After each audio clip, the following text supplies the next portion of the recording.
Allah nggak mengatakan jangan kalian berzina, enggak. Tapi Allah katakan apa? La taqrabuz zina. Jangan deketi zina, deketinya aja dilarang. Padahal saya sering sampaikan di berbagai tempat dan saya nggak bosan mengingatkan ini. Ini faedah dari Syekh Sya'rawi mengatakan marahil itu ada 3 fase. Ada marhalatil idrak, ada marhalatil wijdan, ada marhalatil nuzul. Fase tindakan itu ada 3 fase. Ada dalam konteks pengetahuan atau orientasi, ada fase wijdan perasaan, ada marhalatul nuzul eksekusi tindakan. Syariat itu biasanya ngatur di marhalah ketiga, belum ngatur di marhalah pertama. Maksudnya bagaimana? Saya tiap hari dikasih cerita, oh ini ada handphone namanya iPhone. iPhone ini bagus. Apalagi yang istri handphonenya iPhone nih. Nah itu saya dikasih tahu, denger, oh handphone iPhone. Mukanya enak banget denger kata iPhone. Gara-gara diomongin, saya jadi tahu, oh ada handphone namanya iPhone. Oh udah, saya tahu. Dalam konteks itu syariat nggak ngelarang saya untuk punya pengetahuan tentang iPhone, nggak ada larangan.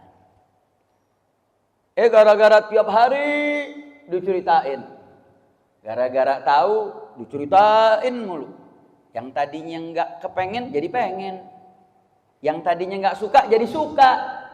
Turun tuh dari marhalatul idrak naik ke marhalatul wijdan, punya perasaan. Enak juga kali ya punya ya. Syariat belum melarang tuh, nggak ada larangan. Saya senang sama handphone, nggak ada istilah pahala atau dosa, nggak ada. Karena masih marhalatul wijdan. Tapi ketika sudah marhalatul nuzul, gara-gara udah wijudannya bergejolak, saya harus punya.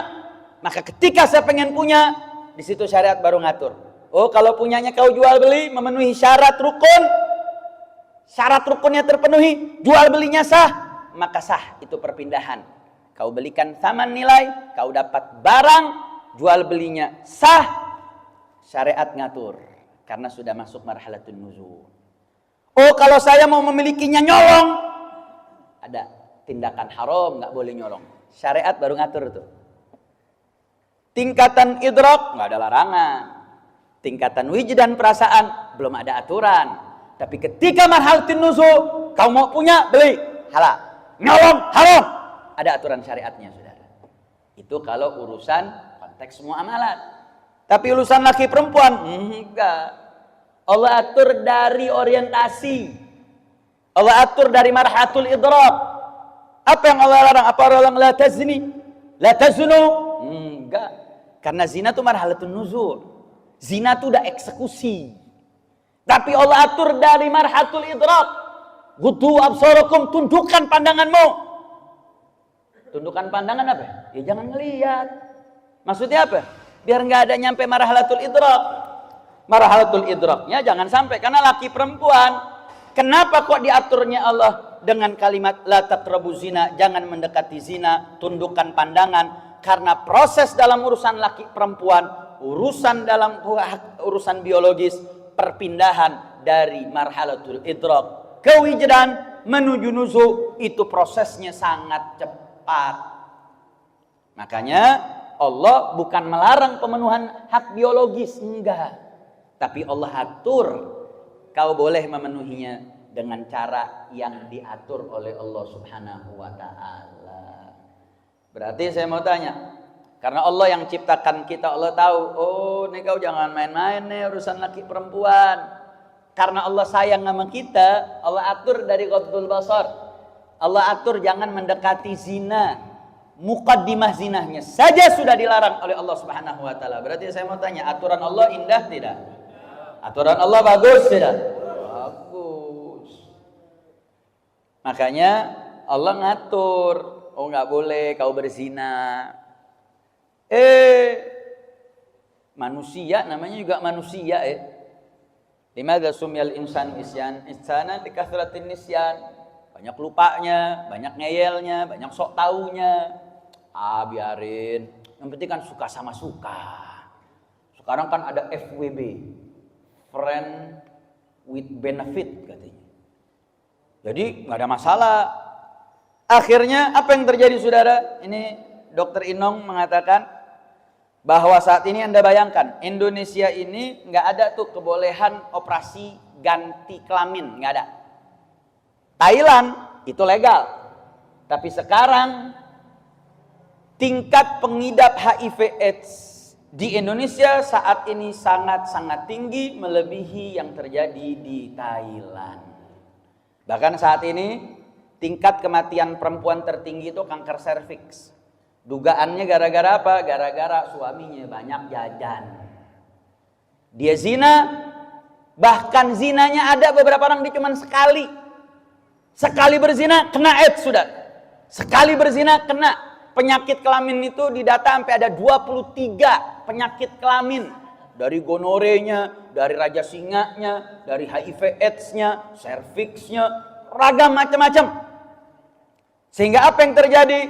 Penularan itu begitu sangat banyak dan masif. Makanya Allah kasih aturan. Aturannya nikah. Jaga, nggak boleh zina, haram. Cuma nyoba sekali. Haram, mau sekali, mau 2 kali, enggak pakai pengaman, pakai kondom. Bahkan di Indonesia difasilitasi saudara. Negara sampai membuat peraturan untuk bagi-bagi kondom. Saya mau tanya, ngawur atau tidak? Ngawur atau tidak? Ngawur sudah. Banyak kok yang pakai kondom juga kena. Jadi terus bagaimana biar aman? Jangan zina. Jangan maksiat, ikut aturan Allah. Innal Qur'ana yahdi lillati hiya aqwam. Sesungguhnya aturan Allah itu ngajarin yang paling lurus. Allah bilang jangan zina, tinggalkan zina. Bukan hanya zinanya, la taqrabuz zina. Jangan dekati zina. Kalau Allah sudah bilang jangan zina, jangan LGBT, jangan lagi melakukan hal-hal yang melanggar aturan Allah, tinggalkan. Ketika mereka melakukan pelanggaran-pelanggaran, saat ini saudara, Indonesia 71% pengidap HIV/AIDS itu pria. Dan terjadinya daripada penyebaran tersebut itu karena LSL, laki sama laki. Artinya saat ini peredarannya mengerikan saudara. Dan nil angka ini begitu sangat miris. Sehingga kemudian bahkan yang kena HIV/AIDS ini kisaran umurnya dari 3 sampai 10 tahun udah ada yang kena HIV/AIDS saudara. Bahkan sampai ada sekarang open BO itu laki open BO. Maksudnya dia kayak menyewakan dirinya. Bukan cuman pelacur doang sekarang, ada perempuan pelacur, ada laki-laki juga. Dan ini Dokter Inong melampirkan ini, dia bukan data karena ngambil dari Menkes, enggak. Ini data yang dia ketemu sendiri, yang dia treatment sendiri. Dan ini sangat-sangat menyedihkan. Ditanggung sama pemerintah. Obat HIV/AIDS sampai hari ini tidak ada obatnya. Obat yang saat ini ditanggung pemerintah katanya per orang itu 10 juta per orang. Setiap tahun dia harus minum. Dan mereka pasti mati. Dan karena obat yang ada tidak mematikan virus. Hanya membuat virus pingsan saja. Tapi cepat atau lambat dia pasti mati. Anda bayangin tuh. Udah bawa penyakit, ngerugiin negara. Negara tanggung 10 juta per tahun untuk para pengidap HIV/AIDS. Artinya apa? Jangan pernah langgar aturan Allah Subhanahu wa ta'ala. Makanya hal ini menjadi sangat, dan HIV/AIDS ini nggak langsung orang rasain, kata Dokter Inong. Dokter Inong mengatakan dia ketika kena efeknya bisa 5 tahun, 10 tahun dia nggak ada gejala. Setelah sudah parah baru dia akan ada impactnya. Baru ntar ada yang batuk-batuk, nanti ada yang TBC, diare, lemes, berat badan turun drastis, dan macam-macam. Sehingga kemudian ini banyak ragam sumbernya. Jadi kuncinya adalah Allah sudah buat aturan, jangan sok tahu. Aturan Allah ikuti, jalani, dan aturan itu adalah aturan yang terbaik. Karena aturan Allah dilanggar, maka kerusakan. Allah nggak butuh aturan itu. Allah ngatur itu biar kita hidup tenang, dunianya tenang, akhiratnya tenang. Makanya tadi alhamdulillah Imam Besar telah mendeklarasikan dan telah meresmikan genap gerakan nasional anti penyimpangan seksual, dan gerakan ini insya Allah akan terus melakukan ragam edukasi, seminar untuk menyelesaikan problematika terkhusus dalam problem LGBT. Kalau melihat Perpres nomor 111 tahun 2025 ini, jenjang waktunya itu cuma sampai 2029 karena memang masa baktinya Bapak Presiden sampai 2029.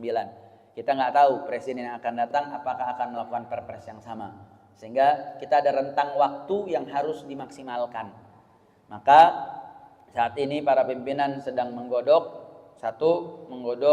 bagaimana kurikulum, walaupun sudah ada kurikulum yang akan masuk oleh PMK dan Kemenak sudah diumumkan tadi sore. Tapi tadi ada catatan dari Dr. Bang Reza Indragiri mengatakan pendidikan LGBT tidak hanya dengan satu mata pelajaran atau di tingkat tertentu, tapi pendidikan anti LGBT itu harus masuk ke berbagai disiplin keilmuan yang bukan hanya agama saja. Bicara tentang biologi mesti ada tuh tentang anti LGBT. Bicara tentang olahraga mesti ada tuh anti. Karena dia harus diintercept, dia harus dibenarkan mulai dari orientasinya. Jangan hanya menindak perilakunya saja atau sampai ke tingkat budayanya sebagaimana narasi dalam Perpres. Tadi dalam seminar sudah begitu jelas disampaikan oleh para pemateri dan saat ini sedang kita susun, dan ini akan jadi bekal nih buat semua. Karena antum akan menghadapi keadaan dan ini mesti menjadi kewajiban semua. Nggak mesti, oh ini tugasnya ustadz saja, ini tugas kiai saja, oh ini tugas ormas Islam saja. Apalagi Anda aktivis Front Persaudaraan Islam, semua harus punya dengan cara masing-masing. Anda mungkin punya media, sebarkan dengan media Anda punya media lisan, Anda sampaikan dengan lisan Anda, mungkin Anda khutbah Jumat, mungkin Anda punya majelis, Anda mungkin punya ragam fasilitas apapun, gunakan, karena saat ini kita sudah betul-betul dalam kondisi sangat kritis. Kenapa? Karena tadi sebabnya melanggar aturan Allah Subhanahu wa taala. Maka Nabi sudah katakan, ya, kita akan tetap binasa ketika kathural khabath. Maka kalau kemudian ini ditindak, semua bergerak, insya Allah Allah akan berikan pertolongan.